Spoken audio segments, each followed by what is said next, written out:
Hello बच्चों, मैं Deepak Singh, masters student of IIT Kanpur.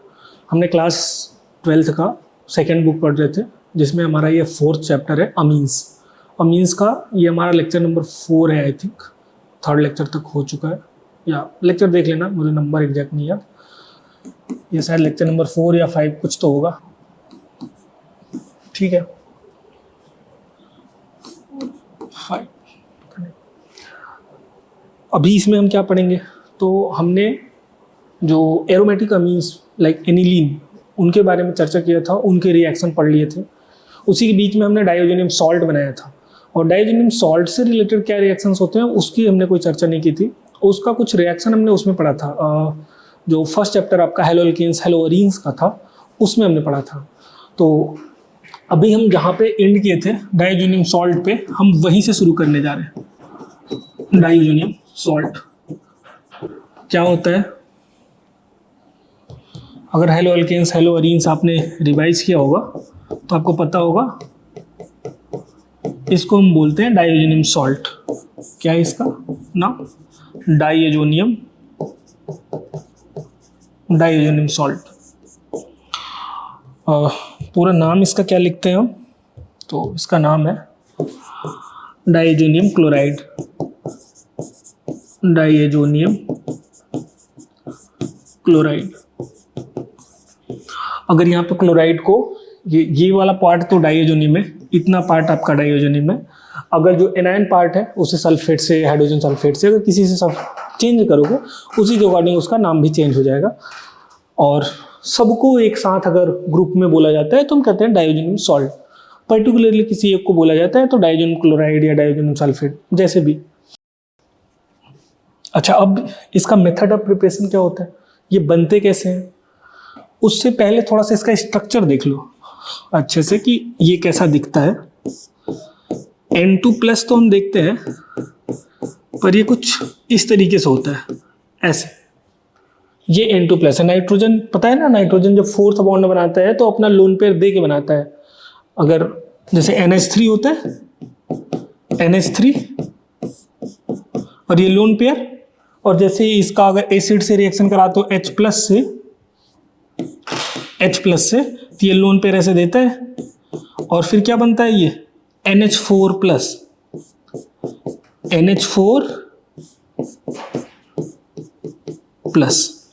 तो जब भी नाइट्रोजन अपना लोन पेयर देके 4th बॉन्ड बनाता है तो उस पर पॉजिटिव चार्ज आता है।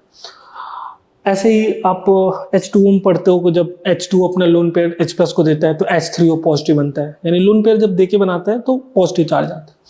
वैसे ही यहाँ पे देखो, नाइट्रोजन 3 बॉन्ड बना चुका है, चौथा बॉन्ड इधर बनाया है, तो नाइट्रोजन पे पॉजिटिव चार्ज जाएगा। तो ये N2+ है, डाइओजेनियम सॉल्ट।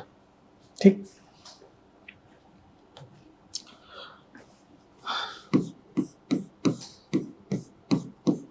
अब देखो यहाँ पे इसके हम कुछ रेजोनेटिंग स्ट्रक्चर बनाते, लिख लेते हैं।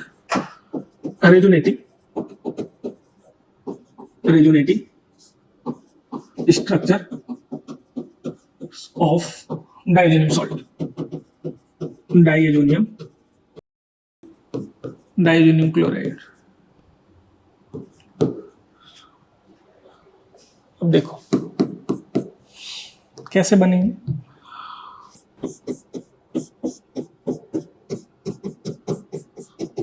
नाइट्रोजन, इस पे ये पॉजिटिव चार्ज। अगर इसका स्ट्रक्चर आपसे पूछा जाए, मान लो कि नाइट्रोजन का ये जो स्ट्रक्चर है, क्या ये सही है? क्या ये सही है स्ट्रक्चर? ये ऐसे ही मेरे दिमाग में आया इसलिए मैं पूछ लिया, क्या ये स्ट्रक्चर सही है? तो नहीं, हम भले ऐसे दिखा दे रहे हैं पर ये सही नहीं है। नो। क्यों?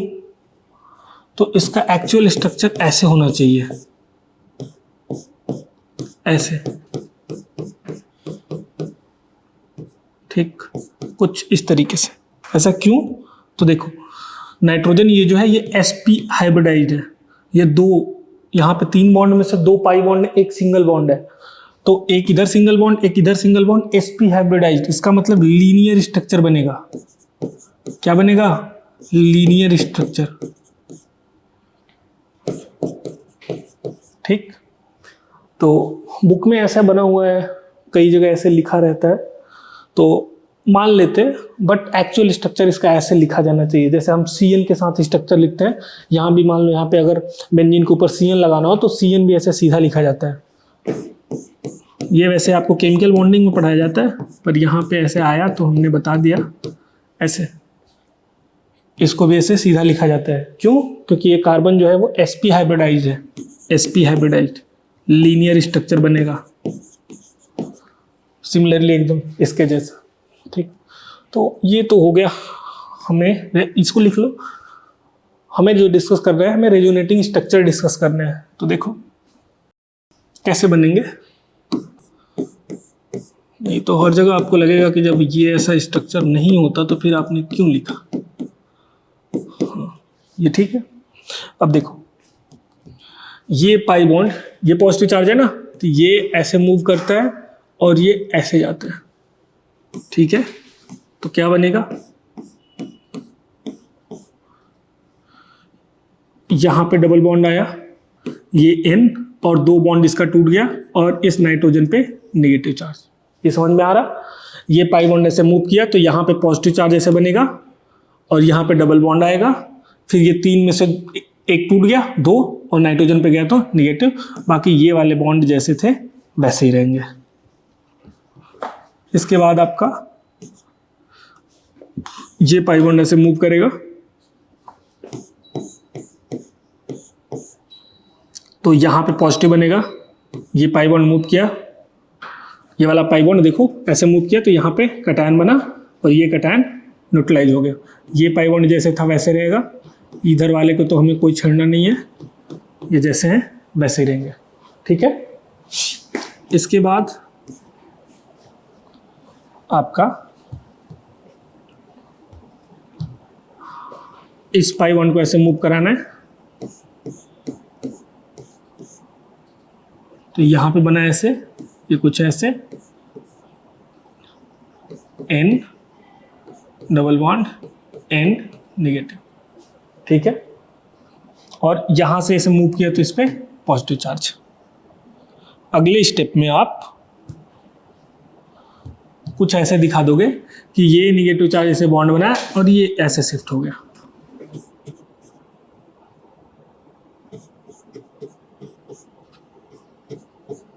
और यहाँ पे ये पाई बॉन्ड टूट गया तो एक केवल बॉन्ड बचा, यहाँ फिर से 3 बॉन्ड आ गए। ये इसके रेजोनेटिंग स्ट्रक्चर्स हैं। कितने हैं? तो टोटल 5 रेजोनेटिंग स्ट्रक्चर्स, 5 रेजोनेटिंग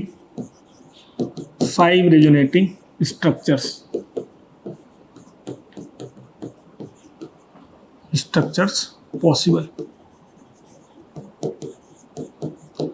तो अगर आपसे बनवाया जाए कि कितने रेजोनेटिंग स्ट्रक्चर बनेंगे, कभी कभी ऐसे बोर्ड में आपके पूछ सकते हैं कि डाइजोनियम सॉल्ट में डाइजोनियम जो ग्रुप है उसका रेजोनेटिंग स्ट्रक्चर बनाओ, तो फिर आपको ये बनाना आना चाहिए एकदम। ये अब अच्छा, ये किस तरीके के ग्रुप का काम कर रहा है? तो ये -M ग्रुप का काम कर रहा। अगर यहाँ पे NO2 टाइप का देखो, N double bond O type का ये काम कर रहा। ऑर्थो, ये दोनों ऑर्थो पे और इस पे अगर इसका रेजोनेंस हाइब्रिड बनाओ तो पता है कैसे बनेगा? देखो ये पाई बॉन्ड ऐसे मूव कर रहा है, यहाँ पे नाइट्रोजन, यहाँ पे ऐसे, ठीक, और ये कुछ ऐसे यहाँ पे पाई बॉन्ड बन रहा कुछ टाइम के लिए ऐसे बन रहा,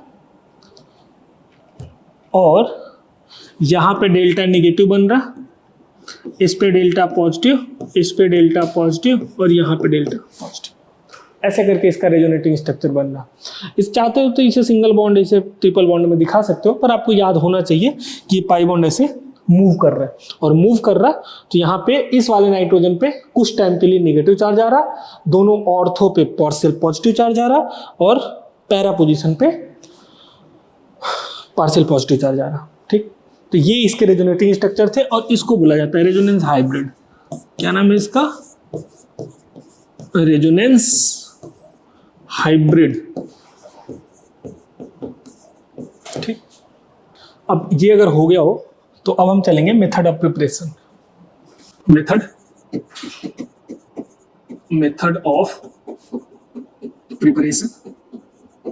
method of preparation of diazonium salt, diazonium salt. ठीक है, क्या होगा देखो,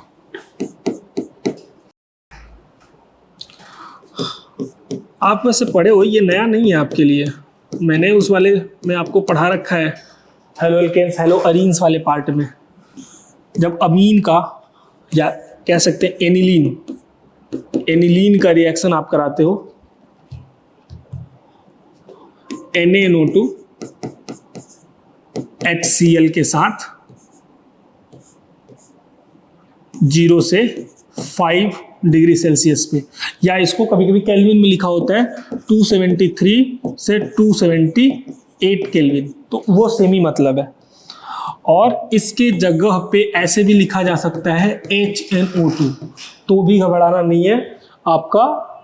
NaNO2, ये NaNO नहीं है, NaNO2 और HCl मिलके देखो ये NaCl और फिर HNO2 देंगे।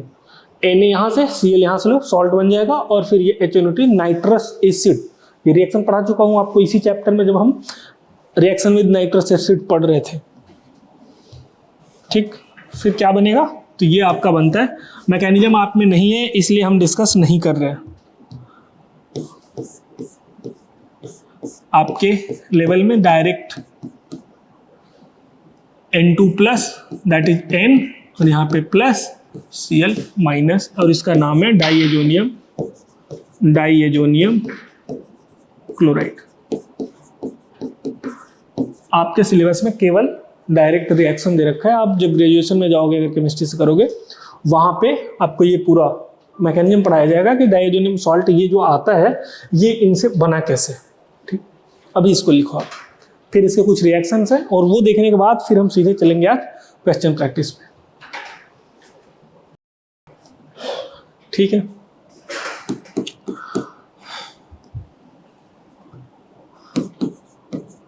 Reactions of diazonium chloride. ठीक है, तो पहला आपका है सैंडमेयर रिएक्शन। क्या है, सैंडमेयर नेम रिएक्शन है। जब वहां पे पढ़ाया था तब भी मैंने बताया था कि आपको ये याद रहना चाहिए, सैंडमेयर रिएक्शन क्या होता है। तो देखो,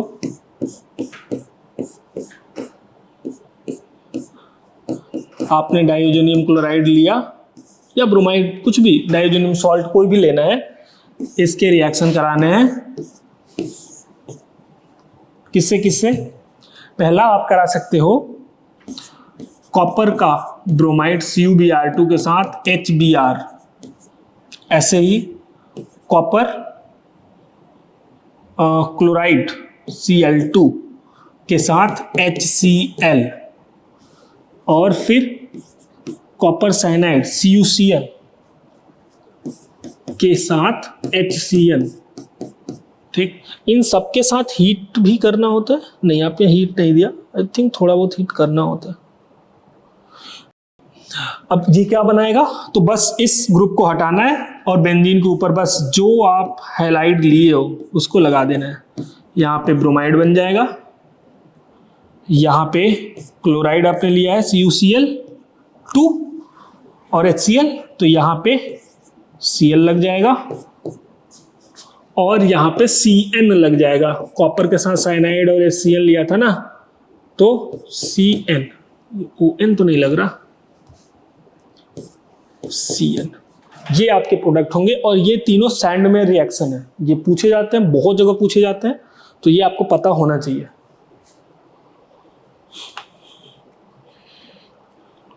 HCN के जगह पे ना यहाँ पे KCN भी यूज कर सकते हो, या KCN। ठीक है, ये दोनों अगर आप लिख लिए होगे ये तीनों, तो अगला रिएक्शन है आपका गाटरमान रिएक्शन। ये सब लिखाया हूँ, ये आपका रिवाइज हो रहा, गाटरमान रिएक्शन। ठीक,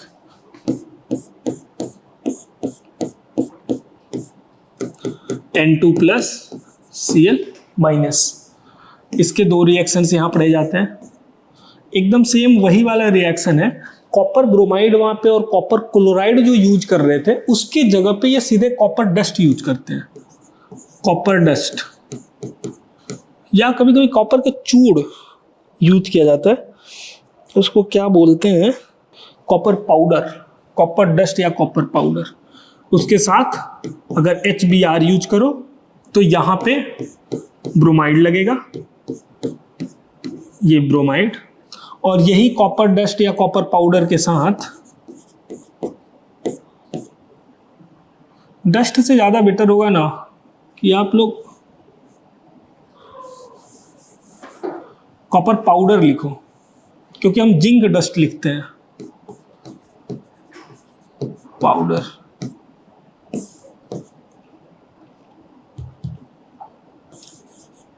कॉपर पाउडर, और यहाँ पे HCl। कुछ खास पाउडर और डस्ट में अंतर नहीं होता,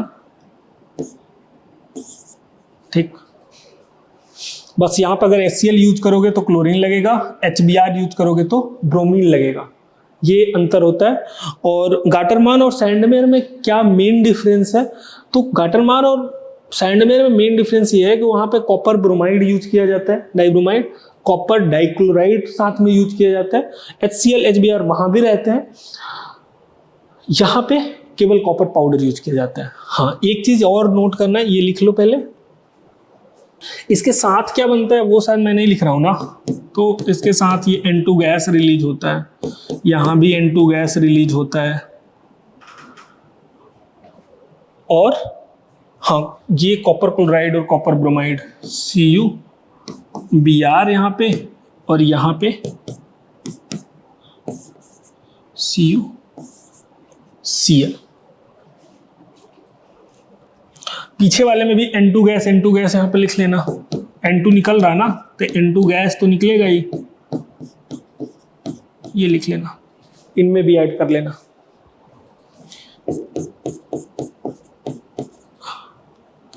ठीक है, अब ये याद नोट करके लिख लेना आप, Sandmeyer reaction, Sandmeyer reaction gives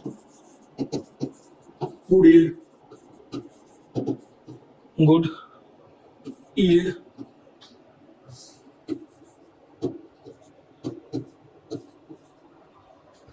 than Gattermann reaction. तो गाटरमान रिएक्शन से सैंडमेयर रिएक्शन ज्यादा बेटर होता है। क्यों? क्योंकि कॉपर ब्रोमाइड जो हम यूज करते हैं तो ब्रोमाइड का अच्छा सोर्स मिलता है वहां पे, आई थिंक। इसके बाद ये देखो, यहाँ पे इसके पीछे वाले में आपने जो पढ़ा वो पढ़ा आपने ब्रोमीन और क्लोरीन लगाना दोनों रिएक्शन में, या साइनाइड लगाना। अब मान लो अगर आपको फ्लोरीन या आयोडीन लगाना हो तो क्या करेंगे, फ्लोरीन आपको लगाना हो N2+Cl-, तो अब इसके लिए आपको कॉपर लुईस एसिड की तरीके से काम करता है, तो उसके लिए जब आप क्लोरीन ब्रोमीन लगाते हो तो आपको लुईस एसिड की जरूरत होता है, पर जब आप ये यूज कर रहे हो तो फिर आपको लुईस एसिड की कोई जरूरत नहीं है, डायरेक्ट आप पोटेशियम आयोडाइड से, जैसे वहाँ KCN था ना, KCN यूज कर रहे थे और उसके साथ हम यूज कर रहे थे कॉपर CuCN। तो उसका रीजन यही था कि हम वहाँ पे कॉपर सपोर्ट के लिए यूज कर रहे थे लुईस एसिड की तरीके से, यहाँ पे उसकी कोई जरूरत नहीं है, आयोडीन डायरेक्ट रिप्लेस कर देता है और आपका ये जो प्रोडक्ट बनता है वो हो जाएगा,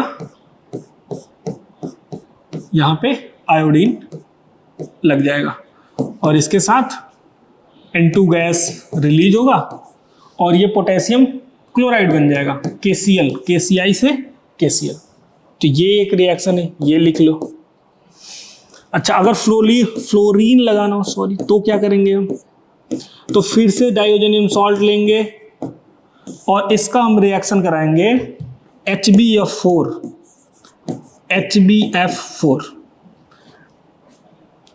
अगर इसका हम रिएक्शन HbF4 से कराएंगे पहले, तो पहले आपका ये N2+ और BF4 माइनस बनेगा।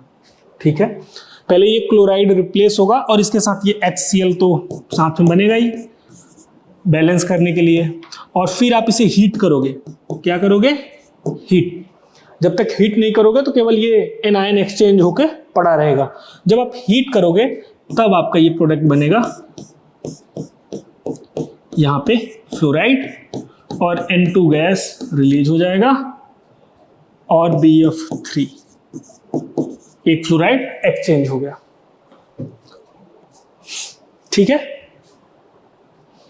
और इसी के साथ एक और रिएक्शन है, कुछ ऐसे है। वो जो HBF4 यूज कर रहे थे ना, वहीं से N2 प्लस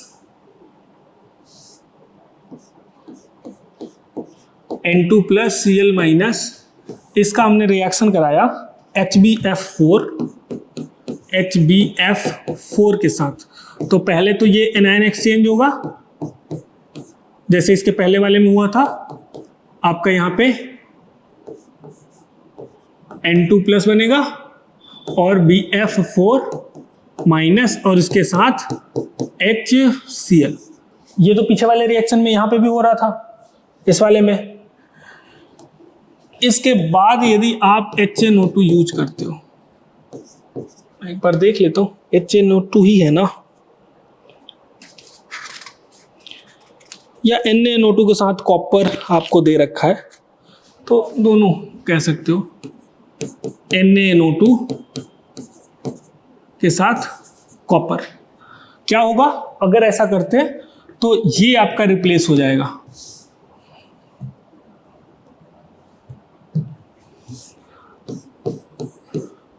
ये जो प्रोडक्ट बनेगा यहाँ पे NO2 बनेगा, ये याद रखना है। और क्या बन जाएगा, बाकी बचेगा क्या, तो NaBF4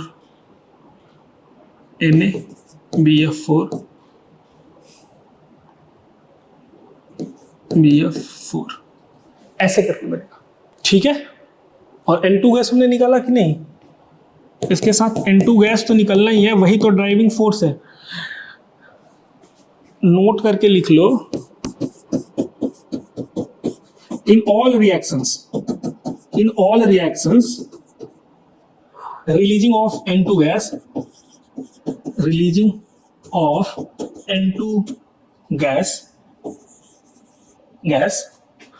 is the driving force of the reaction। ठीक, तो ये आप ध्यान रखोगे कि ये सब जितने में N2 गैस रिलीज हो रहा वो ड्राइविंग फोर्स है। ये रिएक्शन इसीलिए हो रहा ताकि N2 गैस रिलीज हो। जब आप थर्मोडायनेमिक्स पढ़ोगे तो वहाँ पढ़ोगे कि जहाँ भी आपका एंट्रोपी बढ़ता है, गैस जब रिलीज होता है तो एंट्रोपी बढ़ता है, और जब भी एंट्रोपी बढ़ता है वो जो रिएक्शन होता है वो स्पॉन्टेनियस होता है ज़्यादातर केस में, हमेशा ऐसा नहीं होता।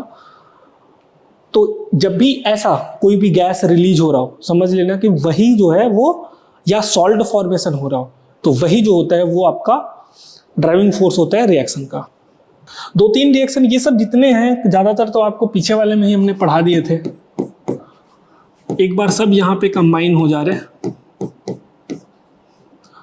अब मान लो N2 प्लस Cl माइनस, इसका रिएक्शन कराना है H3PO2 या इसी का रिएक्शन आप कराओ इथेनॉल के साथ ETOH, या CH3CH2OH लिख दो, CH3 इथेनॉल है ना, CH2OH, या इसे हम कहेंगे इथेनॉल के साथ। अगर ऐसा कराते हो तो ये बेंजीन रिंग बनता है। क्या बनता है? बेंजीन। और इसके साथ N2 गैस रिलीज होगा, वो तो होना ही है।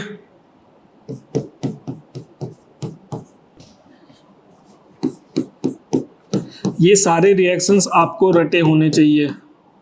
और इसका कोई तोड़ नहीं है।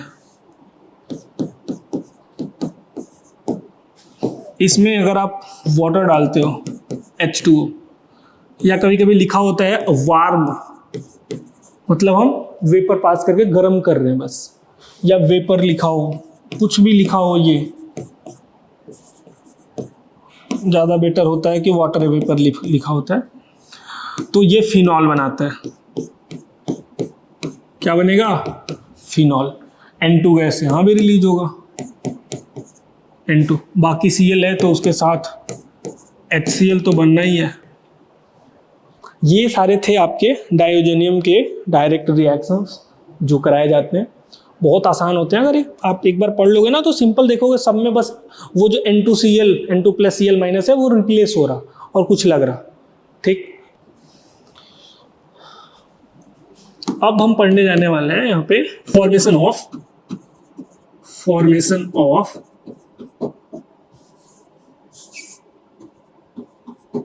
एजो ग्रुप या डाई, इनको क्या बेटा, डाई एजो ग्रुप। देखो कैसे बनता है।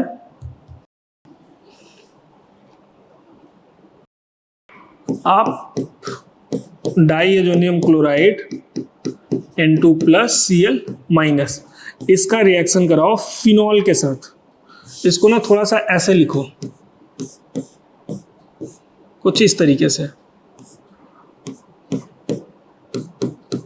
N2 प्लस Cl माइनस ऐसे, और इसका हम रिएक्शन कराने जा रहे हैं फिनॉल के साथ, OH। ठीक, क्या है? Phenol.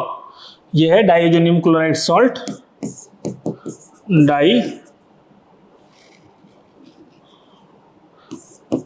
Diazonium chloride.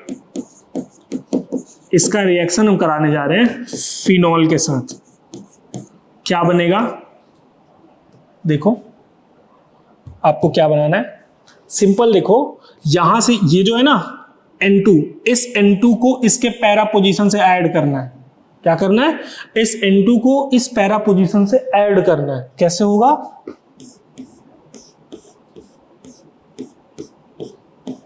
N double bond N, और यहां पे इसके पैरा पोजीशन पे देखो ये फिनॉल, और इसके साथ चूंकि यहां से H रिप्लेस होगा तो HCl बनेगा।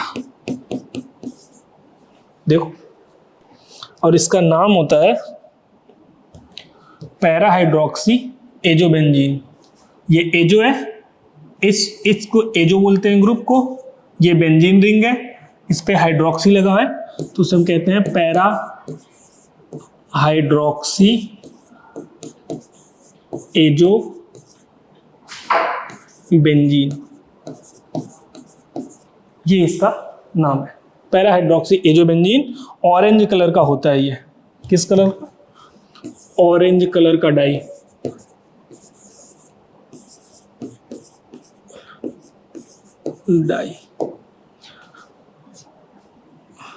इसको ना ऐसे भी लिख सकते हो, डाई फॉर्मेशन। हम यहाँ पे डाई बनाने जा रहे हैं, तो ये जो डाई होता है वो ऑरेंज कलर का होता है। अच्छा, यही जो फिनॉल है इसको अगर मान लो एनिलीन ग्रुप से रिप्लेस कर दो, जो फिनॉल है आपका, डाइएजोनियम सॉल्ट तो वही हम ले रहे हैं N2 प्लस Cl माइनस, इसके साथ ना हम जो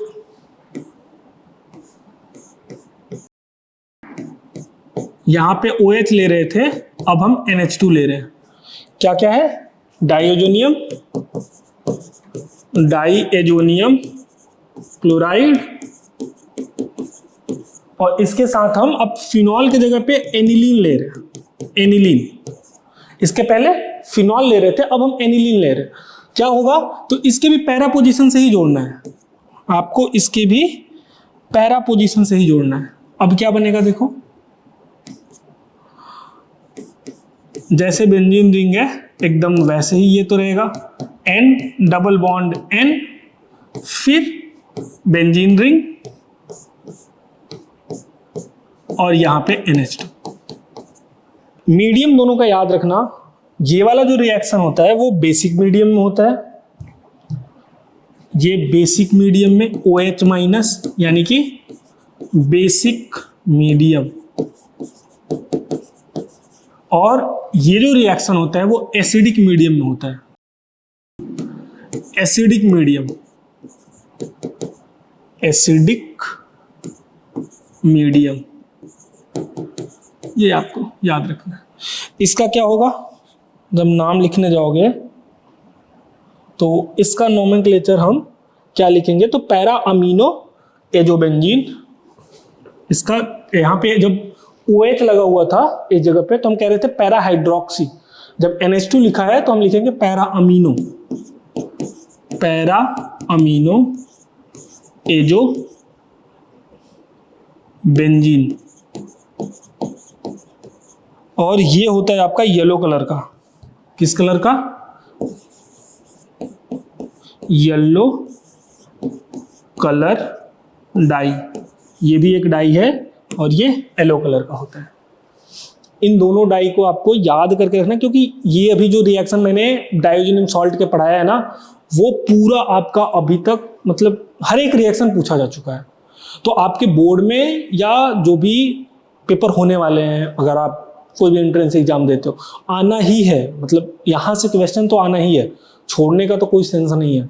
तो आपको पूरा अच्छे से पढ़ना होगा, और मैं गारंटी के साथ कह सकता हूँ कि अगर आप पढ़ते हो तो याद हो जाता है, बहुत टफ नहीं है। सबको पता है कि यहाँ पे अगर डाइजेनियम सॉल्ट लिया है तो एनिलीन से कराएंगे, पैरा पोजीशन पे जोड़ना है, अगर फिनोल से कराएंगे तो फिर पैरा पोजीशन से, बस दोनों का कलर चेंज होता है, प्रोडक्ट तो सेम ही टाइप का बन रहा है।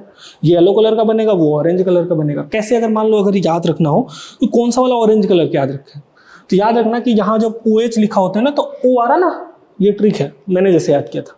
यहाँ पे अगर OH NH2 की जगह जब OH आ रहा तो O आएगा, तो समझ लेना कि ऑरेंज कलर का बनेगा, फिर दूसरा वाला तो येलो बनना ही है। तो ये डाई का कलर याद रखते हैं क्योंकि पूछा जाता है आपसे। और इसको रिएक्शन को बैलेंस करने के लिए यहाँ पे ClH2, ये HCl की जगह पे ये ClH2O बनता है। ठीक, इसके जितने रिएक्शंस है वो सारे हमने पढ़ लिए हैं। अगर सोचा जाए कि ये डायोजेनियम सॉल्ट वाला यूज कहाँ पे होता है, तो आपको याद हो तो बेंजीन रिंग में फ्लोरीन, ब्रोमीन, आयोडीन या इसके पहले साइनाइड, इनको सब्स्टिट्यूट कराना इतना आसान नहीं होता, पर जैसे हम डायोजेनियम सॉल्ट बना के ऐड करते हैं तो बहुत आसानी से हो जाते हैं। तो इसके कारण ये जो रिएक्शंस हैं वो रिलेवेंट है और इसी कारण पूछे जाते हैं। अब हम कुछ प्रैक्टिस करेंगे। इसके जो PYQ हैं वो शायद अभी हमने नहीं किए हैं, तो वो मैं अगले लेक्चर में करूँगा। उससे पहले इसके और जो क्वेश्चन है वो हम देखते हैं, जो कुछ मैं बना के लेके आया हूँ, तो आप वो सॉल्व करोगे।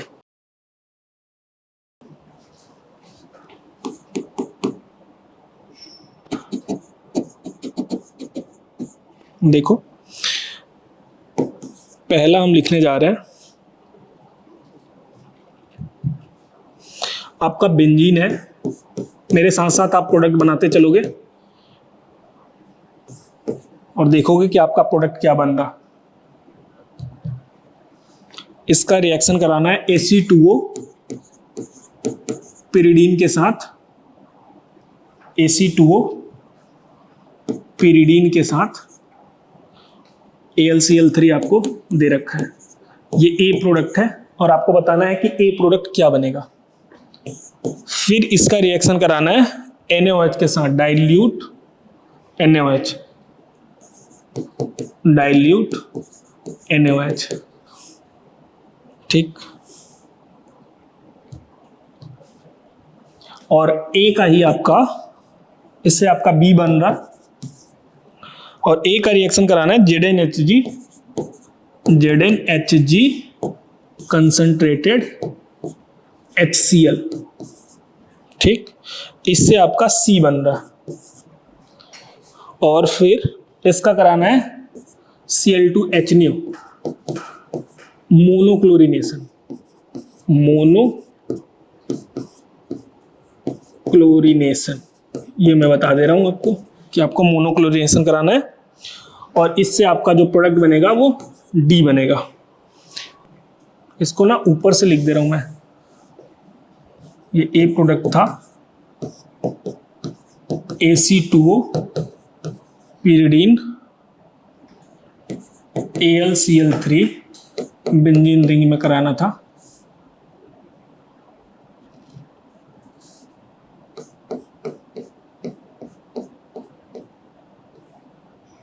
ठीक, अब यहां से मैं बना दे रहा हूं डी का हाइड्रोलिसिस कराना है।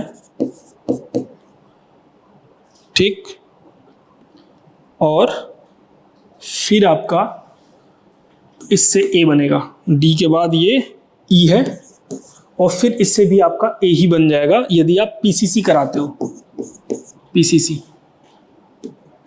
अब आप लगाओ, देखो कितना कर पाते हो आप।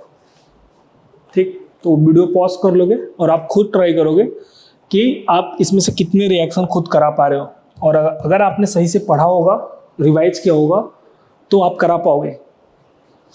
मैं पहला कराने जा रहा हूं। देखो ये बेंजीन रिंग है, AC2O क्या होता है, CH3 C double bond O C double bond O CH3। और इसका किस लिए यूज किया जाता है, तो असाइलेशन के लिए यूज किया जाता है। अगर आपको याद हो तो फ्रीडल क्राफ्ट असाइलेशन के लिए ये रिएक्शन यूज किया जाता है, CH3COCl या CH3COOCOCH3, एसिटिक एनहाइड्राइड बोलते हैं। इसका क्या नाम है, नाम है इसका एसिटिक एनहाइड्राइड, एनहाइड्राइड ये यूज करते हैं।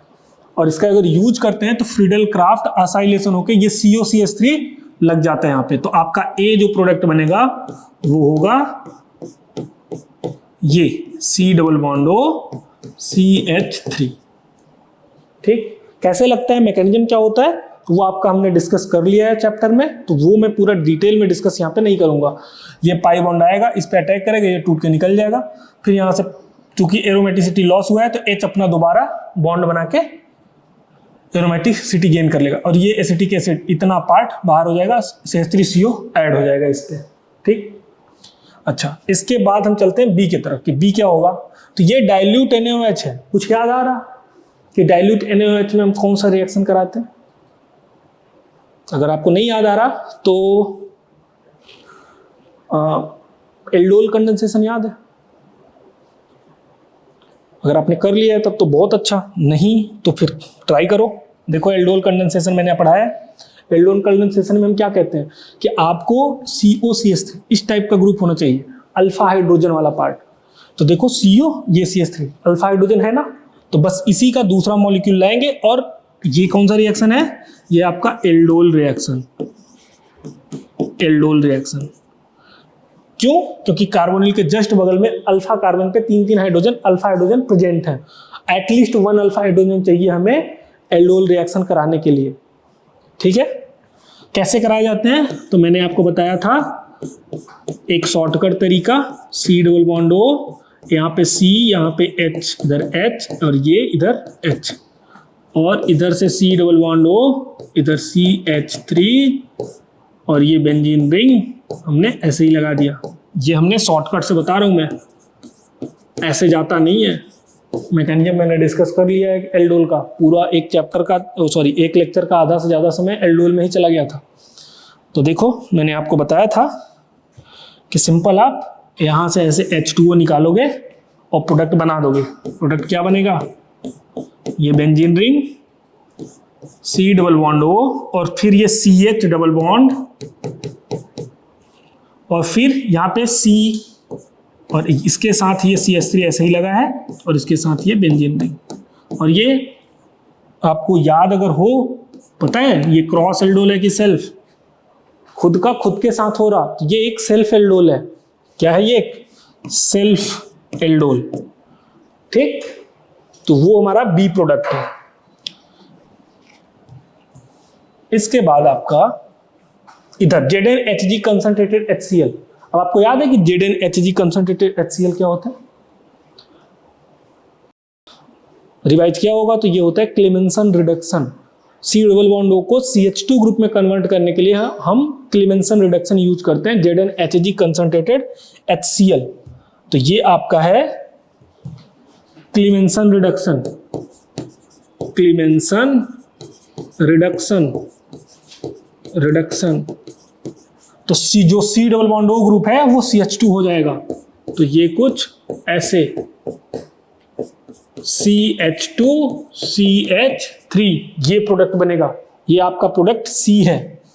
क्या है ये? C। ठीक है, ये आपका C प्रोडक्ट है। अब इसका हमें कराना है Cl2H मोनोक्लोरिनेशन। तो मोनोक्लोरिनेशन कराते समय हमने बोला था आपसे कि एक तो हम हाइड्रोकार्बन का कराते हैं और एक और होता है ज़्यादातर जब हम कहते हैं कि हाइड्रोकार्बन से भी पहले आपका अगर अलाइलिक या बेंजाइलिक कार्बन पे हाइड्रोजन है वहाँ पे सबसे पहले होता है, सबसे पहले बेंजाइलिक होता है फिर अलाइलिक होता है।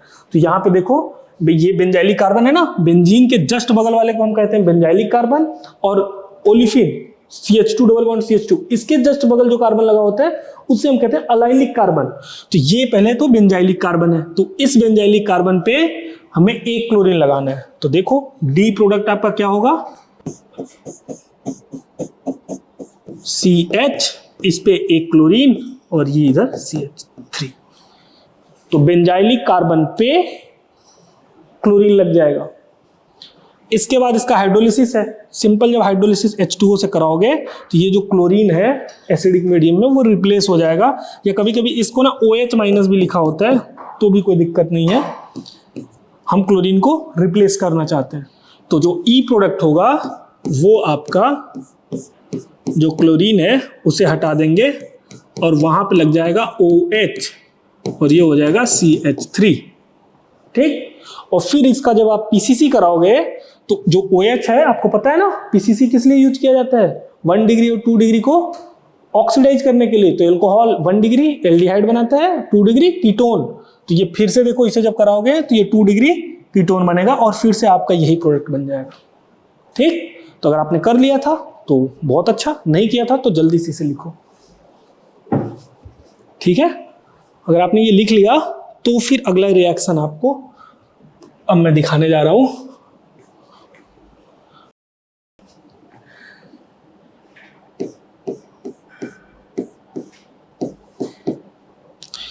ये आपका हमने टोलुइन लिया। ठीक, टोलुइन का रिएक्शन हमने कराया पहले KMNO4KOH, KMNO4KOH, इससे हमारा प्रोडक्ट बना A। फिर इसका हमने रिएक्शन कराया SOCl2 थायोनिल क्लोराइड के साथ, तो हमारा प्रोडक्ट बना B। इसका हमने रिएक्शन कराया NH3 अमोनिया के साथ एसिडिक मीडियम में। ठीक, इससे बना C। फिर इसका हमने रिएक्शन कराया है Br2KOH, Br2KOH, तो ये बना आपका D प्रोडक्ट। फिर इसका रिएक्शन हमने कराया NaNO2HCl 0 से 5 डिग्री सेल्सियस, तो ये बना आपका E। ठीक है, फिर अगला रिएक्शन है आपका H2O के साथ वार्म करना है, तो ये बना आपका F, और इसमें अगर आप H3PO2 कराओ तो बताना है आपको क्या बनेगा, और ये है आपका F। तो फिर एक तो G होगा ना, हाँ ये आपका G था। ठीक है, फिर आपका रिएक्शन कराना है AC2O पायरिडीन के साथ, AC2O पिरिडीन, तो यहां पे हो जाएगा ये H। ठीक, फिर concentrated H2SO4 and conc H2SO4 conc H2SO4 और फिर कॉन्क HNO3। तो यहां से बनेगा I। इससे पहले आप ना एक बार ये लिख लेना कि इसके बाद हमने ना NaOH डाला, या यहीं पे I के बाद आगे हमने डाल दिया इसके पास NaOH, तो ये हो जाएगा J। फिर आपका है SnHCl, SnHCl टिन और हाइड्रोजन क्लोराइड, इससे बनेगा K। KMnO4KOH, अगर आपको याद हो तो हमने कहा था बेंजीन के ऊपर अगर कोई भी हाइड्रोकार्बन लगा हुआ है और उसके पास यदि हाइड्रोजन है, यानी कि बेंजाइलिक कार्बन पे यदि एक भी हाइड्रोजन है तो वो पूरा चेन ऑक्सीडाइज हो जाता है और COOH ग्रुप लगता है। क्या लगता है यहाँ पे? COOH। ये आपको पढ़ाया था हमने कि यहाँ पे अगर एक भी, यहाँ तो 3 है, अगर कोई और भी यहाँ पे बड़ा सा चेन लगा होता तब भी हो जाता। फिर SOCl2 कराओगे तो सिंपल एसिड से एसिड हैलाइड बनाने का तरीका होता है ये कि COOH से COCl बनाया जाए, C+OCl। फिर आपका ये बहुत सिंपल रिएक्शन है कि अमोनिया से रिएक्शन कराओगे तो ये आपका हो जाएगा अमाइड, C+ONH2। ठीक है। अगला है आपका Br2KOH। अब आपको याद है Br2KOH क्या होता है अमाइड का रिएक्शन कराने पे? तो ये रिएक्शन है आपका Hoffmann bromide reaction, Hoffmann bromide. ठीक, तो क्या होता है, ये CO ग्रुप निकल जाता है सीधे, ये इससे जुड़ता है तो ये अमीन बनता है। तो यहां पे R के जगह पे चूंकि फिनाइल ग्रुप है इसलिए यहां पे एनिलीन बनेगा। ठीक, फिर NaNO2 0 से 5 डिग्री सेल्सियस पे कराओगे तो फिर एनिलीन का पता ही है, डाइओजेनियम सॉल्ट। यहां से भी आपको हिंट मिलना चाहिए कि NaNO2 0 से 5 डिग्री सेल्सियस पे कराने पे हमें डाइओजेनियम सॉल्ट मिलता है। और यहां पे अगर डाइओजेनियम सॉल्ट मिल रहा है इसका मतलब है कि इसके ऊपर अमीन बना होगा। तो ऐसे हम रिवर्स में भी सोच के देखते हैं कि प्रोडक्ट क्या बना होगा। तो ये हो जाएगा NH2 से N2+Cl-। ठीक, अब इसका H3PO2 या इथेनॉल कराओगे तो मैंने आपको क्या बताया था कि ये पूरा हटके बेंजीन रिंग बन जाता है। क्या बन जाता है? Benzene ring. मैं केवल मेजर प्रोडक्ट लिख रहा हूं, माइनर नहीं लिख रहा, आपको पूरा रिएक्शन रिवाइज करा रहा हूं। इसमें अगर H2O के साथ वार्म करोगे डाइओजेनियम सॉल्ट को तो फिनॉल बनता है। यहां पे क्या बनेगा? Phenol OH। अगर आप H3PO2 या इथेनॉल से रिएक्शन इसका कराते हो तो बेंजीन बनता है, यहां ये हाइड्रोजन से रिप्लेस होता है। अगर H2O के साथ वार्म करते हो तो फिर ये आपका फिनॉल बनाता है। और फिनॉल का Ac2O पायरिडीन करोगे तो क्या बनेगा? याद है? अभी पीछे वाले रिएक्शन में मैंने आपको बताया कि Ac2O क्या होता है? Acetic anhydride. तो ये OH से O C+OCH3 ये बनता है।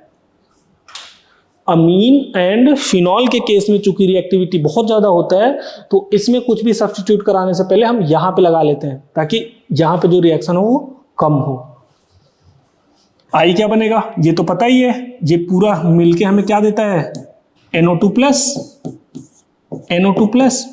इलेक्ट्रोफिलिक सब्स्टिट्यूशन रिएक्शन कराना है, पैरा मेजर प्रोडक्ट बनता है, आपको पता ही है।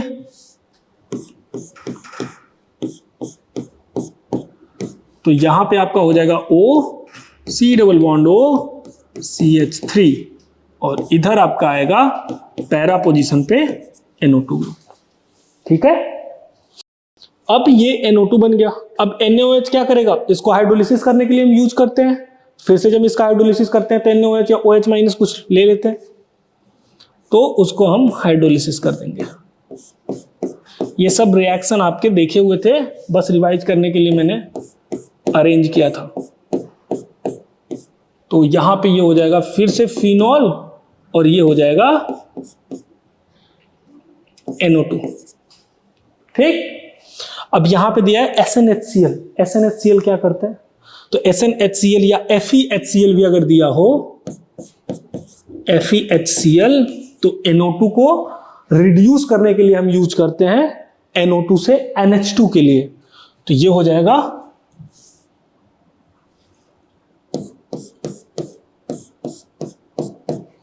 ये फिनॉल जैसे है वैसे रहेगा और यहां बन जाएगा ये NH2। ठीक, और यदि इसी में आप ना जिंक डाल दो, जिंक, तो क्या करेगा? तो जिंक फिनॉल को बेंजीन बनाता है। अगर आपको याद हो तो यहां पे जिंक ऑक्साइड बन के निकल जाता है, ये जिंक ऑक्सीजन को ले लेता है और फिर से ये बेंजीन बन जाता है। तो ये आपका बन जाएगा, यहां पे हाइड्रोजन आ जाएगा, हाइड्रोजन, या मैं इसको पूरा केवल बेंजीन रिंग लिख रहा हूं, और यहां पे ये NH2 जैसे है वैसे। इस तरीके से हम रिएक्शन कराते हैं। तो कई रिएक्शन होते हैं कई तरीके से। अब इससे भी फिर आगे बढ़ाया जा सकता है। अगर इसी का फिर से ऐसे रिएक्शन करा दो तो देखो बेंजीन रिंग ये फिर से बन जाएगा। इसका पहले आप NaNO2 या HNO2 अब की बार लिख दे रहा हूं, HNO2 0 से 5 डिग्री सेल्सियस ये कराओ सबसे पहले, तो ये N2+Cl- बनेगा और फिर इसमें इथेनॉल डाल दो ETOH। तो देखो हम जहां से चले थे हम वहीं पे फिर से पहुंच गए। हम बेंजीन से चले थे, इधर टोलुइन से चले थे, तो यहाँ पे फिर हम बेंजीन पेंट कर लिए। ठीक, तो ये सारे रिएक्शन जितने भी लिखे थे आपको दिया गया था, ये सारा आपको रिवाइज कराने के लिए दिया गया था। ज़्यादातर रिएक्शन ये सब जितने हैं हमने अपने चैप्टर जब हम पढ़ रहे थे तो पढ़ चुके हैं। ये इथेनॉल होता है, ETOH होता है, ETOH, इथेनॉल लिख रहा था फिर। ठीक, ये सेशन हम यहीं पे कंक्लूड कर रहे हैं। अगर कोई दिक्कत होता है तो आप कमेंट सेक्शन में पूछ सकते हो, वहाँ पे आपको जवाब दे दिया जाएगा। सो इसे आप नोट कर लेना और अगले वाले सेशन में पूरा पढ़ के आना। Thank you.